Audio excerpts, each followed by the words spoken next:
அனைவருக்கும் அன்பான வணக்கம். நீங்கள் கேட்டுக்கொண்டிருப்பது கதைகளை. வாசிப்பவர் ஹேமலதா ஜெகநாத். அமரர் கல்கி எழுதிய சிவகாமியின் சபதம் பாகம் 2, அத்தியாயம் 18. பிரயாணம்.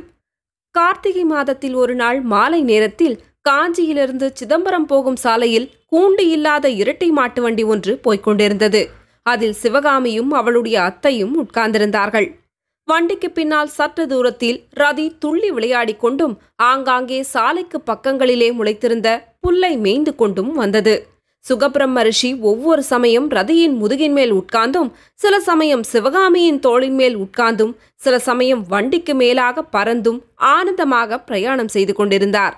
பின்னால் இன்னும் சற்று தூரத்தில் புத்த பிக்ஷுவும் ஆயன சிற்பியாரும் பேசிக்கொண்டு நடந்து வந்தார்கள். அந்த வருஷம் ஐப்பசி மாதத்திலேயே மழை பிடித்துக்கொண்டு 15 நாட்கள் வரையில் விடாமல் பொழிந்தது. அதன் காரணமாக ஏரிகள் குளங்களெல்லாம் தண்ணீர் நிறைந்து ததும்பிக் கொண்டிருந்தன. சாலை ஓரத்தில் ஓடைகளில் தண்ணீர் அலைகள் மோதிக்கொண்டிருந்தன. ஆறுகள் வாய்க்கால்களில் இரு கரையையும் தொட்டுக்கொண்டு பிரவாகம் ஓடிக்கொண்டிருந்தது. நன்சை வயல்களில் 2ஆம் போகத்து வேளாண்மை அப்போதுதான் ஆரம்பமாகியிருந்தது. புன்சை காடுகளில் கம்பும் கேழ்வரகும் செழித்து வளர்ந்திருந்தன. சாலையின் இருபுறத்திலும் வளர்ந்திருந்த மரங்களும் ஆங்காங்கே வயல்களுக்கிடையே காணப்பட்ட தென்னந்தோப்பும் வாழைத் தோட்டங்களும் கண்ணை குளிர்விக்கும் காட்சி அளித்தன. பெருமழை விட்டு பல நாட்கள் ஆகிவிட்டதாயினும் வானத்தில் இப்போதும் மேகத்திரள்கள் காணப்பட்டன. இவை இடையில் தங்குவதற்கு நேரமில்லாத நெடுந்தூர பிரயாணிகளைப் போல் ஆகாயத்தில் அதிவேகமாக பிரயாணம் செய்தன. சில சமயம் நீர்த்துளிகளை அள்ளி தெளித்துவிட்டு சிதறி மறைந்தன. நீர்நிலைகளின் மீது தவழ்ந்தும் பசுமையான தோப்புகளில் புகுந்தும் மழைத்துளிகளை அளாவியும் வந்து கொண்டிருந்த குளிர்ந்த வாடைக்காற்று உடம்பின் மீது பட்டபோது துணியை இழுத்து போர்த்திக்கொள்ள தோன்றியது. ஆயினும் அது அபூர்வமான சுகத்தை அளித்தது. அந்த குளிர்ந்த வாடைக்காற்றில் அடிபட்டதனால் பட்சிகளுக்கு கூட தொண்டை கட்டி கொண்டது போல் தோன்றியது. சாதாரணமாய் கலகலவென்றும் கிளுகிளுவென்றும் கேட்கும் புள்ளினங்களின் குரல் ஒலியில் இப்போது கரகரப்பு சத்தம் கலந்திருந்தது. வண்டியில் அத்தைக்கும் மருமகளுக்கும் பின்வருமாறு சம்பாஷணை நடந்தது. இன்றைக்கு மழை பெய்யுமா சிவகாமி என்று அத்தை கேட்டாள். மலையா, எங்கே இருக்கிறது என்றாள் சிவகாமி. ஆமா, மழைய கண்டா மயிலுக்கு கொண்டாட்டம்தான் என்றாள் அத்தை. மாலையில் வெயில் அடித்தால் கொண்டாட்டத்துக்கு என்ன குறைவு என்றாள் சிவகாமி. என்ன சொன்னாய் என்றாள் அத்தை. என்ன கேட்டீர்கள் என்றாள் சிவகாமி. கொஞ்சம் செவி மந்தமுள்ள அத்தைக்கு பேசுவதிலே அதிக பிரியம். எனவே அவ்வப்போது சிவகாமியிடம் ஏதாவது கேட்டுக்கொண்டும் சொல்லிக்கொண்டும் வருவாள். கற்பனை உலகில் சஞ்சரித்துக் கொண்டிருந்த சிவகாமி அத்தையின் பேச்சுக்களை மனத்தில் வாங்கிக் கொள்ளாமலேயே ஏதாவது பொருத்தமில்லாத மறுமொழி சொல்லுவாள். அது காதில் நன்றாய் விழாமல் அத்தை வேறு ஒன்றை கூறுவாள். இதே ரீதியில் அவர்களுடைய பிரயாணம் நடந்து கொண்டிருந்தது. காஞ்சியிலிருந்து ஏறக்குறைய 6 காத தூரம் அவர்கள் பிரயாணம் செய்திருந்தார்கள். மாரி காலத்து மாலை பொழுதில் வெளி உலகமானது எவ்வளவுக்கு குளிர்ந்திருந்ததோ அவ்வளவுக்கு சிவகாமியின் உள்ளம் கொதித்து கொண்டிருந்தது. அதில் எரிமலை நெருப்பை கக்கிக் கொண்டிருந்தது. கொழுந்து விட்டெறியும் ஜுவாலைகளுடனே அக்கினி ஆறு பிரவாகித்துக் கொண்டிருந்தது. மாமல்லரை பற்றி நாகநந்தி பிக்ஷு கூறிய விஷயங்கள் அவளுடைய மனத்தில் அத்தகைய பிரளய குழப்பத்தை உண்டு பண்ணியிருந்தன. நம் அன்புக்குரியவர்களை பற்றி சாதாரணமாக ஏதேனும் கெடுதலான விஷயத்தை கேள்விப்பட்டால் நம் உள்ளம் சுலபத்தில் நம்புவதில்லை.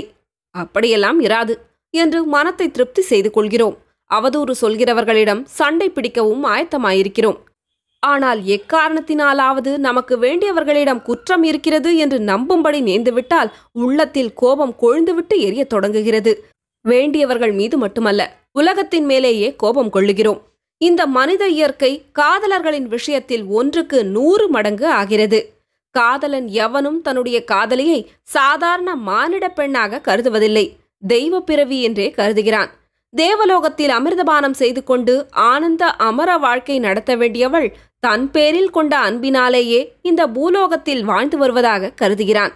காதலியோ குழந்தை பிராயத்திலிருந்து தன் மனத்தில் தானே சிருஷ்டி செய்து கொண்டிருந்த லட்சிய புருஷனுக்குரிய சகல உத்தம குணங்களையும் காதலன் மீது ஏற்றி அவனை குற்றம் குறையில்லாத தெய்வீக புருஷனாகவே எண்ணிக்கொள்கிறாள். ஆனால் ஏதாவது ஒரு காரணத்தினால் அவர்களுடைய நம்பிக்கைக்கு பங்கம் ஏற்படும் போது மகத்தான ஏமாற்றம் உண்டாகிவிடுகிறது. மலையின் சிகரத்திலிருந்து திடீரென்று அதல பாதாளத்தில் விழுகிறவர்களைப் போல் ஆகிவிடுகிறார்கள். சிவகாமி தன் இருதயத்தில் ஓர் அற்புதமான திருக்கோவிலை அமைத்து அதிலே மாமல்ல நரசிம்மரை தெய்வங்களுக்கெல்லாம் மேலான பர தெய்வமாக பிரதிஷ்டை செய்திருந்தாள். நாகநந்தி கூறிய நஞ்சு தோய்ந்த வார்த்தைகளினால் அந்த திருக்கோயில் ஒரு நொடியில் இடிந்து தகர்ந்து விழுந்துவிட்டது. அதிலே பிரதிஷ்டை செய்திருந்த தெய்வச் சிலையும் விழுந்து நொறுங்கி பொடி பொடியாய் போய்விட்டது. குமார சக்கரவர்த்தியை பற்றி நாகநந்தி கூறிய அவதூறு அவ்வளவு சாமர்த்தியமாகவும் நம்பும்படியாகவும் அமைந்திருந்தது. சிவகாமி அவர் கூறியது அவ்வளவையும் அப்படியே நம்பிவிட்டாள். ராஜ்யத்திலே அவ்வளவு பெரிய யுத்தம் நடந்து கொண்டிருக்கும் போது மாமல்லர் காஞ்சிக்குள்ளேயே ஒளிந்து கொண்டிருப்பதற்கு வேறு காரணம் என்ன இருக்க முடியும்?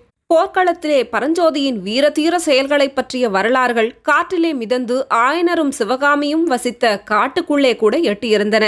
அதெல்லாம் உண்மை என்பதை பரஞ்சோதியை நேரிலே பார்த்த சிவகாமி தெரிந்து கொண்டிருந்தாள். தமிழ் படிக்கவும் சிற்பம் கற்கவும் வந்த பட்டிக்காட்டு பிள்ளை இப்போது பெரிய தளபதி ஆகிவிட்டான். அரங்கேற்றத்தன்று அவன் யானை மீது வேலெறிந்து தங்களை காப்பாற்றிய சம்பவமும் சிவகாமியின் உள்ளத்தில் அழியாதபடி பதிந்திருந்தது. பரஞ்சோதியின் வீர வாழ்க்கையோடு மாமல்லர் கோட்டைக்குள்ளே ஒளிந்திருப்பதை ஒப்பிட்டு பார்த்து மாமல்லரை பயம் கொள்ளி பல்லவன் என்று நாடு நகரமெல்லாம் அழைப்பதில் வியப்பில்லை என்று சிவகாமி எண்ணினாள். இதனால் நாகநந்தியின் வார்த்தைகளில் அவளுக்கு நம்பிக்கை ஏற்பட்டது. ஒரு விஷயத்தில் நம்பிக்கை ஏற்பட்ட பிறகு அதையொட்டிய இன்னொன்றிலும் நம்பிக்கை பிறப்பது இயல்பே அல்லவா? எனவே மாமல்லரை ஸ்திரீலோலன் என்று நாகநந்தி கூறியதிலும் அவளுக்கு நம்பிக்கை ஏற்பட்டிருந்தது.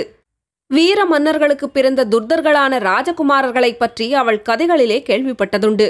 மாமல்லர் அவர்களிலே ஒருவர் என்று அவள் கனவிலும் நினைத்ததில்லை. ஆனால் அதுவும் உண்மையாகத்தான் இருக்க வேண்டுமென்று இப்போது தோன்றியது.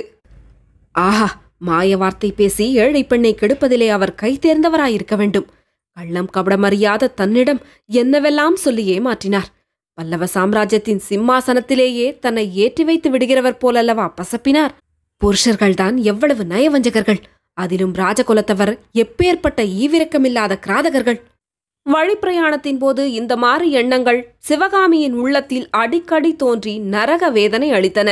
சில சமயம் அவளுக்கு தன்னுடைய மனோராஜ்யத்தில் ஆசையுடன் நிர்மாணித்து வந்த இன்ப வாழ்க்கையாகிய கோட்டை இடிந்து தூளாகிவிட்டபடியால் இனிமேல் தன் வாழ்க்கை என்றென்றைக்கும் சோகமயமாகவே இருக்கும் என்று தோன்றியது. மாரிக்காலத்தின் முடிவில் வானத்தில் சிதறி ஓடிய மேகங்கள் சில மழைத்துளிகளை உதிர்த்துவிட்டு போகும்போது தன்னுடைய கதிக்காக உலகமே கண்ணீர் வடிப்பதாக அவள் எண்ணினாள். இந்த ஒரு வாழ்க்கை மட்டுமல்ல, இதற்கு முன்னர் எத்தனையோ ஜென்ம ஜென்மாந்திரங்களிலும் தன்னுடைய வாழ்க்கை இப்படியே சோகமயமாயிருந்ததாக தோன்றியது. ஆனால் இரவில் எங்கேயாவது தங்கியிருந்துவிட்டு காலையில் மறுபடியும் பிரயாணம் தொடங்கும் போது ஜெகஜோதியாக சூரியன் உதயமாகி மரக்கிளையில் தங்கியிருக்கும் நீர்த்துளிகளை வைரமணிகளாக ஒளிவீசச் செய்யும் காட்சியை பார்த்துவிட்டு சிவகாமி சிறிது உற்சாகம் கொள்வாள்.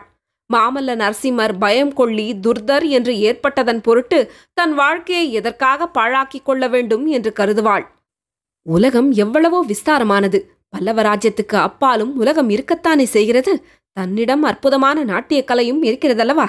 அந்த கலையை பார்த்து அனுபவித்து ஆனந்தமடைய நாகநந்தி சொல்வது போல் உலகம் காத்திருக்கிறதல்லவா? எதற்காக தன் வாழ்க்கை பாழாகிவிட்டதாக எண்ணிக்கொள்ள வேண்டும்? இவ்விதம் எண்ணி சிவகாமி உற்சாகமடைய பார்ப்பாள்.